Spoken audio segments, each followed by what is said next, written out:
The first sign that something was wrong wasn't my name being skipped. It wasn't the sideways glances from strangers or the hushed whispers in the back of the auditorium. It was the chair. It sat there in the front row, between my parents, polished wood glinting in the warm lights of the graduation hall. My mother had said it was saved for me, and my father had smiled when he insisted I sit close to them when my name was called.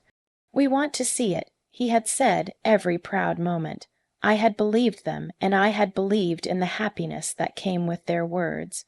I smoothed my gown, running my fingers along the satin edge, feeling the weight of every late night I had spent studying, every sacrifice that had gone unnoticed, every small, quiet choice I had made to get to this day. The fabric felt heavier than it had yesterday, heavier than the air around me, but it wasn't uncomfortable. It was anticipation, hope, a fragile, trembling kind of hope that perhaps for once I would be recognized for more than just being the quiet one. At home, the daughter who never caused trouble, the girl who gave without complaint. The hall buzzed with excitement. Family members leaned forward, phones raised, eager to capture every smiling graduate. The principal's voice boomed through the speakers, announcing names, diplomas, congratulations. And for a moment, I imagined my parents' faces lighting up when mine was called. I imagined my father clapping louder than anyone else, my mother beaming with a pride I could feel even from my seat. Then the first names were called, and the next, and the next. My stomach tightened with every student who walked across the stage. I whispered their names under my breath, hoping I had misheard, hoping that my name would come next. But the next student stepped forward, and then the next. I laughed softly at first, a nervous, disbelieving laugh. Mistakes happen, I told myself. Maybe they misread the list. Maybe they're behind. I looked at the dean, a tall man with silver hair and wire-rimmed glasses, watching him shuffle papers, glance around nervously. His expression was unreadable, neutral, but there was something in the way he hesitated that made my chest tighten even more. I turned toward my parents, ready to catch their eyes, to roll them together the way we used to when something went wrong in a minor way. But my mother's head remained bowed slightly, her hands clasped so tightly in her lap that her knuckles shone white. My father stared straight ahead, hands folded neatly, jaw tight, his posture rigid, as though any movement could betray something he didn't want me to see. And then it hit me, not like a scream, not like a shout, but like a quiet, insidious weight settling in my chest. The realization that this wasn't a mistake, that this moment, the moment I had imagined countless times, the moment I had worked years to achieve, had been taken from me. Intentionally, I swallowed, forcing a laugh that didn't reach my eyes. I told myself it didn't matter. I told myself it would be okay, but the hollow ache in my chest told me otherwise. The applause around me sounded distant, like rain hitting a window I couldn't open. I tried to concentrate on the graduates on stage, on the proud families around me, on the bright lights. But all I could see was the empty chair, the way it had been polished and prepared, waiting for me, and now, in this very moment, waiting in vain. I had always been the gentle one, the trusting one, the girl who believed in the goodness of people, even when they disappointed me in small, quiet ways. And yet, sitting there, I realized that the world sometimes didn't operate on fairness or recognition. Sometimes even the people who were supposed to see you, the people you trusted, could look right past you without a second thought. I felt tears welling up, threatening to spill, but I pressed them back. I reminded myself of every late night, every paper written, every challenge I had faced and conquered quietly, without applause, without acknowledgement. I reminded myself that my worth wasn't measured by this one stage, by the recognition, or lack thereof, of others. Still the ache remained. a subtle, gnawing pain that settled deep in my chest and wouldn't leave. The realization that this wasn't a mistake. That perhaps the very people who had promised to stand by me, who had promised to celebrate me, had other plans. Plans that didn't include my voice, my moment, my acknowledgement. I clenched my fists in my lap, feeling the sting of betrayal. And yet, beneath it all, beneath the shock, the disappointment, and the hurt, there was a quiet ember of resolve. This wasn't the end, not yet, because the first sign that something was wrong, the chair, was also the first sign that I had to stand for myself. Not with anger, not with accusation, but with clarity, with dignity, and most importantly, with my own voice. I took a deep breath. The ceremony continued around me, names called, cheers, applause, and I waited quietly, letting the realization settle. Something had been taken from me today. But the rest, everything else, I would take back one step at a time, the moment stretched slow and deliberate, like the ticking of a clock I couldn't stop. I had thought my stomach would settle, once I accepted that my name had been skipped, that I could smile and move on. But sitting there in the auditorium filled with applause and excitement, I realized that the pain wasn't about the ceremony itself. It was about the intention behind it. Someone had made a choice, and that choice had excluded me. When the dean finally looked up from the program, I spoke softly, almost politely. "Excuse me, I believe my name was missed." He blinked, adjusting his glasses, glancing at the list once, twice. "Mistakes happen," he said, his tone casual, almost dismissive, as if my presence or absence was of little consequence. I nodded, the corners of my mouth lifting into a quiet smile, not out of happiness, but because I had learned long ago that calmness could shield you from the chaos around you. I inhaled slowly and said, "Then let me fix it." The room went quiet. I could feel the subtle shift in the air. Heads turned, whispers rose, and my parents' expressions flickered momentarily, almost imperceptibly. I didn't shout. I didn't accuse. I simply walked toward the stage, steps deliberate, carrying the program in my hands like a small, unshakable proof of my place, my accomplishment, my name. Each step felt heavier than the last, not because of my gown or shoes, but because I could sense the attention, the silent judgment, the curiosity, the subtle shock that came when someone refused to be invisible. I glanced at my parents again.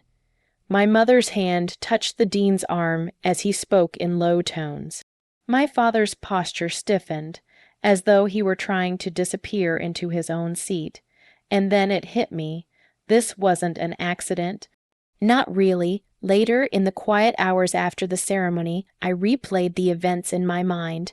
My mother had always been ambitious in her own way, quiet but persistent.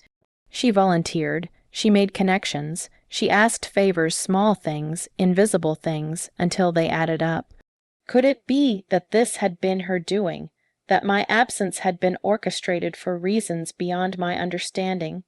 I thought about my childhood, the subtle favoritism, the whispered comparisons, the invisible scale on which my achievements were weighed.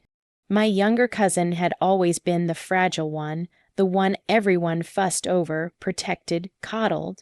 Had my own victories somehow threatened that delicate balance, the thought stung. It wasn't just hurt, it was betrayal. Deep, sharp, unspoken betrayal that cut across years of trust and shared moments. And yet, I didn't let the anger show. I had learned long ago that anger rarely teaches lessons. It only burns bridges. I needed clarity. I needed understanding. In the days following the ceremony, I began to notice patterns. Emails forwarded without my knowledge, conversations ending abruptly when I entered a room, subtle hesitations from administrators who seemed to know more than they would say. The world, I realized, often hides truth behind silence, behind politeness, behind carefully chosen words. When I finally spoke to one administrator about the mistake, her expression was sympathetic but guarded. "It wasn't supposed to happen," she said almost in a whisper, There were requests, internal requests. They thought it would be better this way, temporarily. The word hung in the air, small but suffocating. I understood then that my absence had not been about oversight or error. It had been about someone else's perception of what was best, someone else deciding that my achievement should be delayed, minimized, invisible. I remembered my mother's quiet ways, her insistence that I be patient, that everything would fall into place, and now finally I understood. Patience had not been about my growth. It had been about control. My recognition had been delayed for someone else's comfort, someone else's peace of mind, someone else's fear that I would shine too brightly. The realization made me ache not with anger, not even with resentment, but with the subtle, slow burn of disappointment. Trust once broken doesn't heal overnight. It lingers quiet, shadowing every interaction, every memory. And yet, even in that ache, a quiet strength emerged. I realized that the world could try to hide me, diminish me, postpone my moment, but it could not take the truth from me. My name, my achievements, my worth, they existed independently of anyone's recognition. I held on to that truth like a fragile flame. It reminded me that dignity wasn't given, it was carried, and sometimes carrying it meant standing alone in a hall full of whispers, letting the silence speak louder than accusation. I didn't need immediate justice. I didn't need acknowledgement that day. What I needed was awareness, clarity, and the patience to let time reveal what silence often conceals. And in that patient awareness, I felt the first stirrings of something powerful. The quiet certainty that I would reclaim my place in my own time, on my own terms. The days after graduation were strangely quiet. At home, my parents spoke in polite fragments, conversations that skimmed over everything except the one thing I most wanted to discuss. The ceremony, the missing name, the way my moment had been stolen. Their silence wasn't gentle, it was deliberate, careful, practiced. At first, I tried to fill it. I asked questions casually, about small things, about the ceremony, about their day. But the answers were clipped. It was fine, they said. Everything went as it should. My words forges ahead, gentle, hopeful, searching for acknowledgement, only to meet walls of evasion. I realized then that the truth doesn't always arrive with explanations. Sometimes it comes quietly, through observation, through noticing the details that don't add up. I started paying attention not with suspicion, not with accusation, but with quiet awareness. I noticed the quick glances when my mother spoke to university staff. I noticed the subtle shift in tone when my father's phone rang late at night. I noticed how certain envelopes went unopened in their study, how conversations ended the moment I entered the room. It wasn't dramatic. There were no outbursts, no confrontations, just patterns, small, persistent, undeniable patterns. And the more I observed, the clearer it became. My parents' version of reality didn't include me that day. My presence, my achievement, my name, everything that mattered to me had been carefully, intentionally, almost surgically erased from that moment. At first, I felt anger, sharp, bright, consuming. I wanted to speak, to demand answers, to confront them with the truth that I had seen their orchestration. But anger, I reminded myself, is a fleeting weapon. It shouts, it burns, it leaves destruction in its wake, but it rarely teaches, rarely restores. I wanted understanding, I wanted clarity, and for that I needed patience, so I waited quietly, calmly. One evening, weeks later, I was sitting in the living room with a book, though my attention was only half there. My mother came in, closing the door gently behind her. She didn't sit. She hovered, hesitant, as though she wanted to speak but feared the weight of words. Finally she sighed, a sound full of fatigue and something else I recognized instantly. Fear. You're strong, she said softly. Stronger than I thought. I looked up, meeting her eyes. Something had shifted. The armor of silence that had protected her was cracking just slightly, just enough to let truth leak through. "I didn't want to make you feel less," she continued, voice low. "I thought it would be temporary, that you would understand, that your cousin, she needs support. She's fragile, she's struggling. I wanted to protect her. I didn't realize it would hurt you." Her words didn't sting, not really. They were heavy with regret, yes, but they also confirmed what I had already seen. The truth had been there all along, hidden behind patterns, behind silence, behind carefully constructed facades. I nodded, not in agreement, not in apology, but in acknowledgement. "I understand now," I said quietly. "And I forgive you, but I won't disappear for someone else's comfort anymore." Her shoulders sagged, relief and sorrow mingling in the quiet of the room. She didn't argue, she didn't cry. She simply sat, and we let the silence fill the space between us, not as punishment, but as recognition. Over the next few months, I watched, I listened, I learned. I noticed how their actions, small gestures, hesitations, fleeting glances revealed more than words ever could. I realized that people who manipulate, who try to erase you from moments they deem important, often rely on your patience, your gentleness, your desire to preserve harmony. I also realized something else. Patience isn't weakness. Observation isn't passivity. Silence isn't submission. Sometimes silence is strategy. Sometimes stepping back, watching, letting time reveal truth, is the most powerful action of all. By observing, I discovered more about myself than about them. I discovered the depth of my own resilience, the quiet strength that didn't need validation from anyone. I discovered that I could walk through betrayal without carrying bitterness, that I could honor my own feelings without demanding punishment or acknowledgement from those who had failed me. And in that quiet, I found peace. Not loud, not dramatic, not celebrated, but genuine. The kind of peace that doesn't depend on the recognition of others, the kind that comes from knowing your own worth, your own truth, your own name. The silence, I realized, had taught me everything I needed to know. After months of observing, reflecting, and quietly reclaiming my own sense of self, I understood that the world wouldn't always hand me recognition on a silver platter. Sometimes it demanded patience. Sometimes it demanded courage. Sometimes it demanded walking forward even when those you loved most had failed to see you. I didn't need dramatic gestures or loud confrontations to prove my worth.